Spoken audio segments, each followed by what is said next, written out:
Woman reunites with childhood gorilla friend. Then she notices he's acting strange and is shocked when.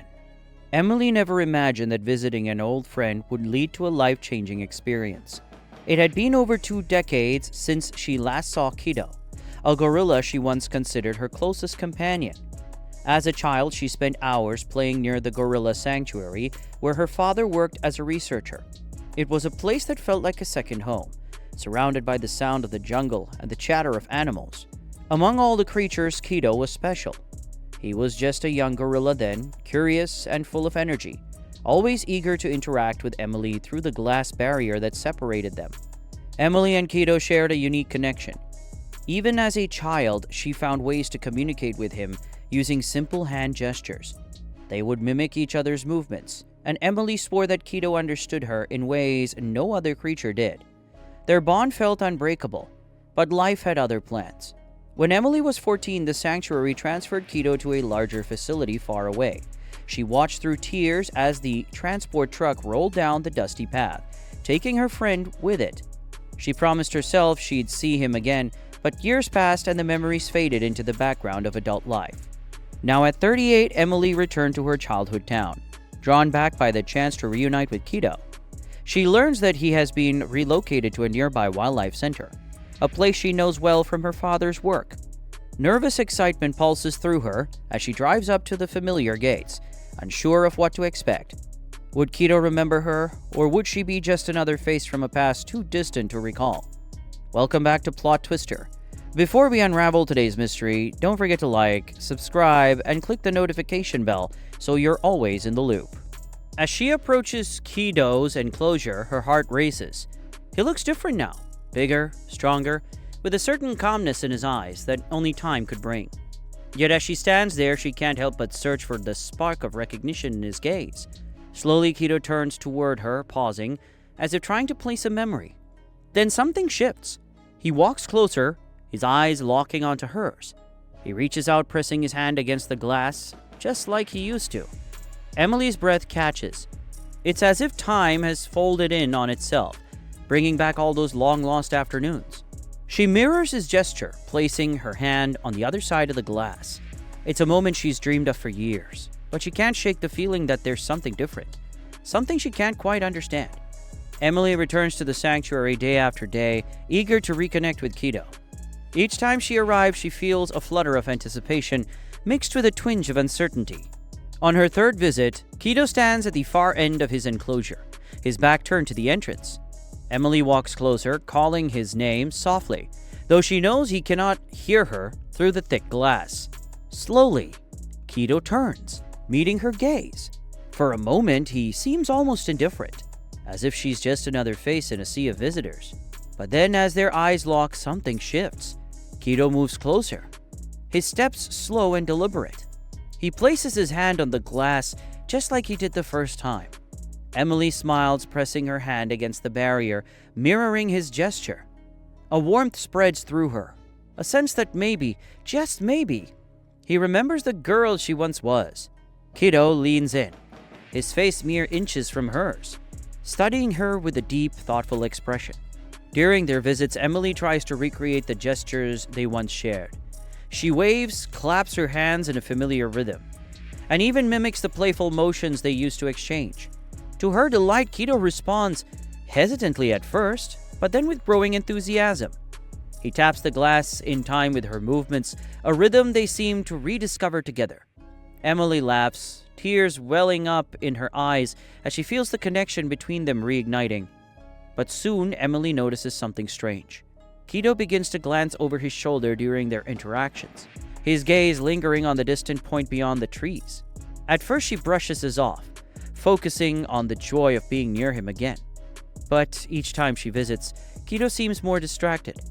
He responds to her gestures, but his attention drifts. His movements more hurried, less playful than before. One afternoon, as they sit face to face, Kido suddenly turns away, pacing along the glass wall. Emily watches, puzzled, as they keep looking toward a shadowy part of the sanctuary she can't quite see. She presses her hand to the glass again, trying to draw his attention back, but he hesitates, as if torn between her presence and something she cannot understand. Emily's heart sinks a little. The reunion she had dreamed of feels different now, tinged with a tension she can't quite put into words. She wonders what could be troubling her old friend, why his eyes seem to hold a question she didn't yet have the answer to. As the days pass, a sense of unease begins to settle over Emily. Kiddo's behavior grows more erratic. He still comes to the glass to greet her, but his joy seems tempered by a restlessness that she can't ignore.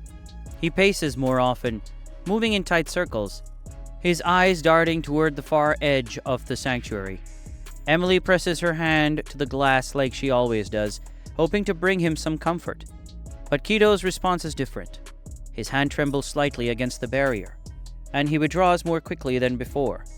Emily watches, worry etched into her expression. She tries to reach out to the sanctuary staff, mentioning Kiddo's change in demeanor. They reassure her that he's adjusting to his new environment, that it takes time for a gorilla to feel completely at ease after a move. But their words don't ease her mind. She knows Kiddo. She remembers the playful, curious nature he had. This agitation is new, and it doesn't sit right with her. One rainy afternoon, as the sound of raindrops echoes through the sanctuary, Emily catches sight of something strange. Kiddo is at the edge of his enclosure, making quick, sharp gestures with his hands. At first, she doesn't recognize them, but then a chill runs through her. These are gestures from their childhood, signals they used for danger and help. Her breath catches and she leans closer, trying to decipher what he's trying to tell her. Kiddo's eyes meet hers, intense and pleading, but just as quickly, he turns away, resuming his pacing. Emily leaves the sanctuary that day with her mind racing, trying to make sense of what she saw. That night, as the wind howls outside her window, her phone rings. It's one of the caretakers from the sanctuary, calling with a worried tone. Kiddo has been acting even more distressed, pounding on the walls of the enclosure as if trying to get someone's attention. Emily's heart sinks as she listens, feeling the weight of Kiddo's distress pressing down on her. She lies awake long after the call ends, her thoughts swirling with images of Kiddo's gestures, his restless pacing, the desperate look in his eyes. She can't shake the feeling that he's trying to tell her something urgent. But what could it be? And why does it feel like time is running out? Early the next morning, Emily arrives at the sanctuary before the gates have fully opened.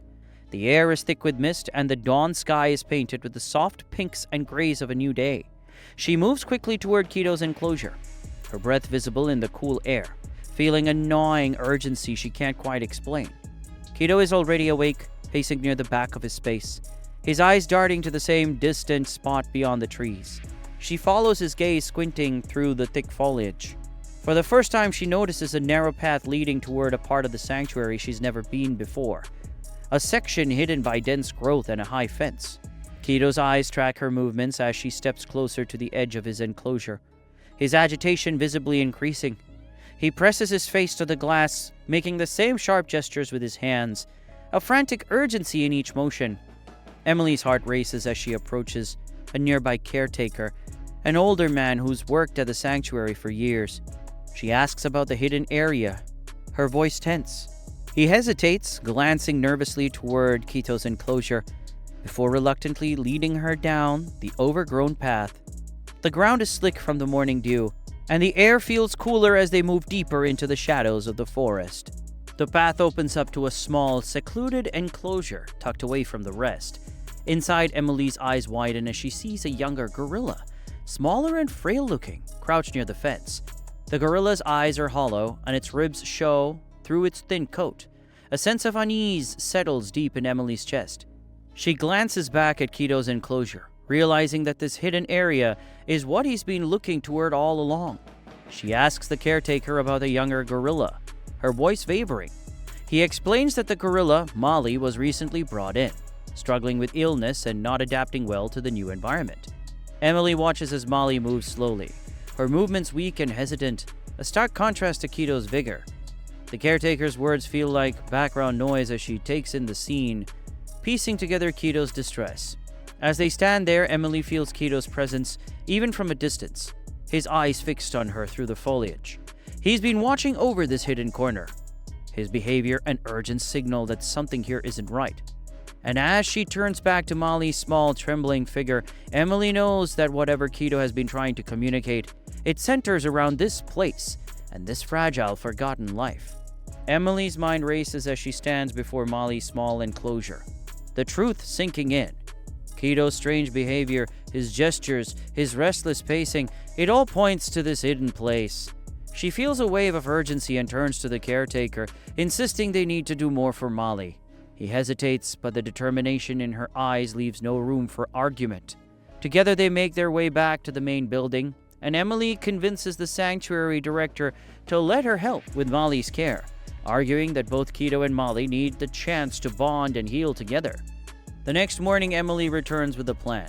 She brings blankets, fresh fruit, and a soft, reassuring voice that she hopes will comfort Molly. She spends hours by the small enclosure coaxing the younger gorilla to eat, her presence gentle and patient. Keto watches from his own enclosure, his eyes following Emily's every move, a steady presence in the background. Each time she glances back, he seems a little less agitated, as if sensing that help has finally arrived.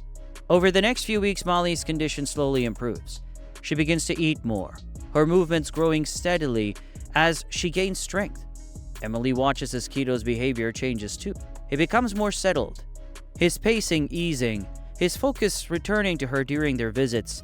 One afternoon, as the sun filters through the trees, she notices Keto making the same old gestures towards Molly, as if teaching her the signals Emily had taught her years ago. It's a sight that brings tears to her eyes. One day, the sanctuary staff decides to let Keto and Molly meet, introducing them through a shared space where they can see and touch each other through a low fence. As soon as Keto steps into the area, he rushes to Molly's side, reaching out with gentle hands. Emily watches as he guides her, offering reassurance through soft vocalization and gentle touches, a protective presence by her side. Emily feels a wave of relief, a deep sense of purpose settling within her. Keto wasn't just reaching out for himself, he was trying to protect Molly, trying to get someone to notice what she couldn't say. The tension in his eyes faded, replaced by a calm that Emily recognizes from years ago, back when he trusted her without question. Months later, both gorillas thrive in their new routines. Emily continues her visits, now sharing her time between two old friends.